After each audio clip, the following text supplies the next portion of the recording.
आप देख रहे हैं इंडिया समाचार, हर खबर पर नजर। बड़े हर्ष के साथ आप सबके सहयोग से व भोलेनाथ की कृपा से इस बार सावन के महीने में प्रत्येक सोमवार को 12 ज्योतिर्लिंग की कथा रात्रि 8 बजे से 11 बजे तक ऋण मुक्तेश्वर मंदिर, कमला विहार, बाबूराम स्कूल व कल्याण टेंट हाउस के पास मधुर कॉलोनी, पीतल नगरी, मुरादाबाद में आज दिनांक 5 अगस्त 2025 को सुंदरकांड और भंडारे के साथ संपन्न हुई, जिसमें अनेक सुरेश गुप्ता जी, परवीन अग्रवाल, सुखवीर, गौरी, नेहा, सुरभि, अंशिका, देव, सूरज, नवीन कुमार गुप्ता, प्रीति आदि भक्तों ने बड़े श्रद्धाभाव, तन मन व भक्ति के साथ इन कथाओं का श्रवण किया। गुरुजी ने 12 ज्योतिर्लिंगों की कथाओं में वर्णित सोमनाथ, मल्लिकार्जुन, महाकालेश्वर, ओंकारेश्वर, केदारनाथ, भीमाशंकर, विश्वनाथ, त्रयंबकेश्वर, वैद्यनाथ, नागेश्वर, रामेश्वर और घुष्मेश्वर ज्योतिर्लिंग के नाम व उनके महत्व के विषय में बताया और यह कहाँ कहाँ स्थापित है और क्यों कैसे उनका उद्देश्य विस्तार से समझाया और कहा कि श्रावण मास में शिव भक्ति करने से परिवार में शांति स्थापित होती है, क्योंकि जिस प्रकार शिव परिवार में देखने को मिलता है कि प्रत्येक का वाहन, जैसे शिवजी का वाहन नंदी और गौरा मैया का वाहन शेर, एक दूसरे के शत्रु होते हुए भी परिवार में मिलजुल कर रहते हैं, उसी प्रकार हमें भी परिवार में मिलजुल कर रहना चाहिए, तभी भगवान शिव हमसे प्रसन्न होंगे। उनकी कृपा व आशीर्वाद से हमारा परिवार उन्नति करेगा। यह मास हमें सात्विक बनाता है। इन कथाओं से हमें ये प्रेरणा मिलती है कि हमें मानवता की सेवा हेतु हमेशा तत्पर रहना चाहिए, यही सबसे बड़ा धर्म है। इस कथा का वाचन ऋण मुक्तेश्वर मंदिर के महंत भारत जी के मुखारविंद से हुआ। इस कार्यक्रम में सुरेश गुप्ता व प्रवीण अग्रवाल सभी भक्तगण मौजूद रहे। मुरादाबाद से शिवम गुप्ता की देवताओं को जब पता लगा तो देवता जितने भी गढ़े देवतागण जितने भी थे वो आए और उन्होंने उन राक्षसों पर चढ़ाई कर दी। और जब राक्षस चढ़ाई की, अब दारू का मन में विचार करने लगे, अगर हम इनसे लड़ते हैं तो कैसे मारे जाएंगे, मतलब हार हमारी होली होनी, और यदि हम इनको मारते हैं तो हम वैसे मर जाएंगे, क्या करा जाए। तो दारू का मैंने जैसे बताया कि गौरा जी की बहुत बड़ी भक्त थी दारू का। श्री गौरा जी की तपस्या में लीन हो गई और इतनी बड़ी तपस्या, घनघोर तपस्या करने के उपरांत जब गौरा मैया अपने सामने आई, पार्वती माता उनके सामने आती, तो पार्वती ने कहा कि मैं तुम्हारी तपस्या से बड़ी खुश हूं, बताओ क्या वरदान चाहिए। तब दारुका ने कहा कि मुझे तो वनों से बड़ा लगाव है, इससे और जब मैं इन वन में रहती हूँ और मेरे पति अत्याचार करते हैं तो सारे जितने भी महात्मा हैं, ये संत हैं, वो सब मिलकर उन्होंने हमें श्राप दिया है। तो पार्वती ने कहा कि तुम्हें क्या चाहिए बताओ। उन्होंने कहा कि मैं ये चाहती हूँ कि जहां भी मैं जाऊं वो वन मेरे साथ चले। क्या चले? वन मेरे साथ रहे। माता पार्वती ने तथास्तु तय करके जाओ, ऐसा ही होगा। उस दिन से वो उन देवताओं से बचते हुए कभी कहीं सब तरफ अपने घूमते रहती, और जहां जहां वो घूमते वहां पर क्या होता, उनका वन साथ में घूमता रहता। एक बार वो बीच टापू के अंदर, बहुत बड़ा टापू का चारों ओर से, ठीक है, क्या पानी था, उसमें जाकर वो अपनी सुरक्षा के लिए वहां पर वो निवास करे। और जब निवास करके वन कहाँ पहुंच गया, वो बीच टापू के अंदर पहुंच गया। और जब बीच टापू के अंदर पहुंच गया तो उसी समय एक उस सुप्रिय नाम के वैश्य थे, जो कि भगवान भोलेनाथ के बड़े भक्त थे, और इतने बड़े भक्त थे कि वो चारों पहर भगवान की भक्ति में लगाए रहते थे। चारों पहर भगवान की भक्ति में लगाए रहते थे और एक पल के लिए भी अपने भगवान शिव से दूर नहीं हुआ करते थे। तो एक बार वो वैसे थे, और वैसे क्या काम करते हैं, व्यापारी करते हैं। तो व्यापार के लिए समुद्र तट से वो निकल रहे थे अपने किसी भी साधन के द्वारा।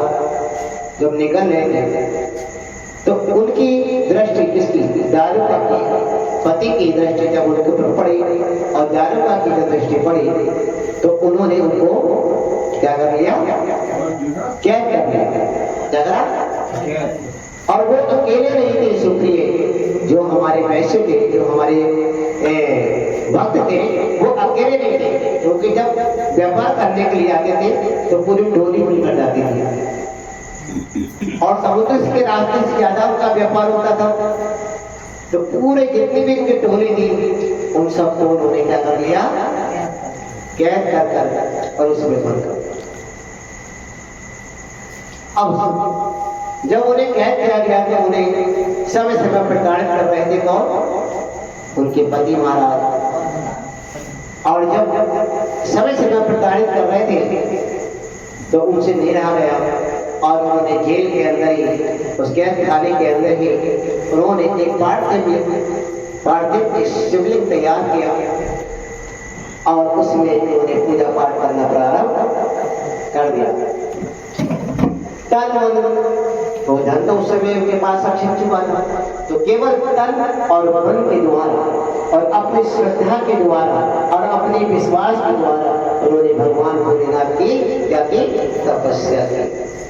और जब उनको तपस्या करते हुए देखा तो साथ में जितने भी उनके साथ में टोली में जो गए थे व्यापार करने के लिए, वो भी उनको देखकर वो भी भक्त बन गए। और जब भक्त बन जाते हैं तब क्या हुआ,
क्या नाम हुआ दीदी आपका? मेरा नाम पूनम गुप्ता। आज क्या कार्यक्रम रखा गया था यहाँ पे? आज ये 12 ज्योतिर्लिंग की कथा सुनाई गुरुजी ने। ये कब से चल रही थी कथा? कथा पहले सोमवार से। पहले सोमवार से लगभग 4 सोमवार चली है ना? सोमवार। इसका टाइम क्या दिया लगभग कथा का? 7 से 11। 7 से 11 बजे तक। 9 से 8 से 11। 8 से 11 लगभग कितनी संख्या में संघ के लोग आए थे? सब यहाँ पे मोहल्ले के क्षेत्र हाँ, काफ़ी लोगों में आए, मगर सबसे अच्छी बात ये थी जी। कि गुरुजी ने छोटे छोटे बच्चों को जोड़ा, जो बच्चों में आजकल भक्ति लुप्त हो गई है। जी। मैं इंग्लिश मीडियम बच्चे स्कूल में पढ़ते हैं, मतलब कोई भी ना तो माँ बाप उन्हें शिक्षा देते हैं जी। कि बड़ों का सम्मान या भक्ति कैसे की जाए, बच्चों को ज्ञान ही नहीं है बिल्कुल भी हमारे देवता देवी भगवान कौन है। जी। मगर गुरुजी के यहाँ का ये मुझे बहुत अच्छा लगा। बहुत छोटे छोटे बच्चे, लड़कियाँ लड़के, मतलब सुंदरकांड कर रहे हैं, हनुमान चालीसा पढ़ रहे हैं, ढोलक मंजीरे बजा रहे हैं। तो मतलब सबसे ज़्यादा खुशी यहाँ पर यही देखकर हुई जो गुरुजी ने मतलब इतने छोटे छोटे भक्तों में भक्ति का संचार किया। सबसे बड़ी खुशी है। जैसे गुरुजी से बच्चे मिलना चाहें, काम जैसे ढोल वगैरह सीखना चाहें, तो क्या परिचय इनका होगा? क्या मिलने चाहेंगे? परिचय तो गुरुजी बताएंगे, इस बारे में तो गुरुजी बताएंगे। अच्छा। मगर हाँ, जैसे 12 ज्योतिर्लिंग के मतलब बारे में बहुत सुना था, सारे ज्योतिर्लिंग पता थे, मगर गुरुजी ने जो विस्तार से बताया कि कोई सा भी जो ज्योतिर्लिंग है वो मतलब किस लिए स्थापित हुआ, मतलब कैसे विख्यात हुआ, कैसे प्रसिद्ध हुआ, तो वो गुरुजी ने बताया। तो वो सुन के बहुत अच्छा लगा। ये इस बात का ज्ञान नहीं था। और ये तो पता था कि 12 ज्योतिर्लिंग हैं, मगर कैसे स्थापित हुए, किस वजह से हुए, वो आज गुरुजी के मुख से। क्या नाम हुआ महाराज जी आपका? भारत जी, आज क्या कार्यक्रम रखा गया है? आज क्या श्रावण मास के प्रत्येक सोमवार को जी 12 ज्योतिर्लिंग की कथा जी हमने इस साल से प्रारंभ की है। अच्छा। और आज संपन्न नहीं हुई है। आज मतलब 12 ज्योतिर्लिंग हमारा विश्राम लिया है और कल इसका हम विसर्जन करने जा रहे हैं। कल इसका तो कितने टाइम से चल रही थी कथा ये शाम को 9 बजे से और 11 बजे तक 2-3 घंटे का कार्यक्रम रहा है। 11 बजे तक। श्रद्धालु लोग कैसे व्यवस्था रही इस बार? व्यवस्था हमारे गुप्ता जी हैं, हमारे प्रवीण जी हैं जी और हमारे भाई साहब जी और जो बड़े दूर से आए हुए हैं जी हाँ, सभी के सहयोग से ये सब कार्यक्रम हुआ है। जी। लगभग कहाँ आज कार्यक्रम हो रहा है? आज ये रणभूतेश्वर मंदिर जी मधुर कॉलोनी पीतल नगरी और ये गोपाल भवन के पास कमला विहार जी। कल का क्या प्रोग्राम है आपका? कल सुंदरकांड हमने रखा है शाम को 7 बजे से जी। 7 बजे किस टाइम तक चलेगा? जब तक प्रभु की इच्छा हो। ठीक। तो आज दूसरे दिन आया हूँ, दूसरे दिन की कथा में। जी इससे पिछले बार सोमवार को मैं नहीं आ पाया जी और 2 दिन की कथा मेरी मिस हो गई, उसका बड़ा दुख रहा। जी। और बड़ी प्रसन्नता है कि भगवान ने, भोलेनाथ ने मुझे 2 दिन की कथा मेरे को सुनने को मिली जी। और हमारे पूज्य भारत जी के आशीर्वाद से कथा सुनने को मिली। बड़ी अच्छी कथा इन्होंने सुनाई। धन्यवाद। ठीक। कथा लगी आपको सुनने में बहुत कैसी? ही बढ़िया लगी है। यह इनका आशीर्वाद है। मैंने भी 7 ज्योतिर्लिंग कर लिए हैं। जी। हाँ, हमारी भी इच्छा थी, इनकी भी इच्छा थी। हाँ, ये सब पूरी हुई आज।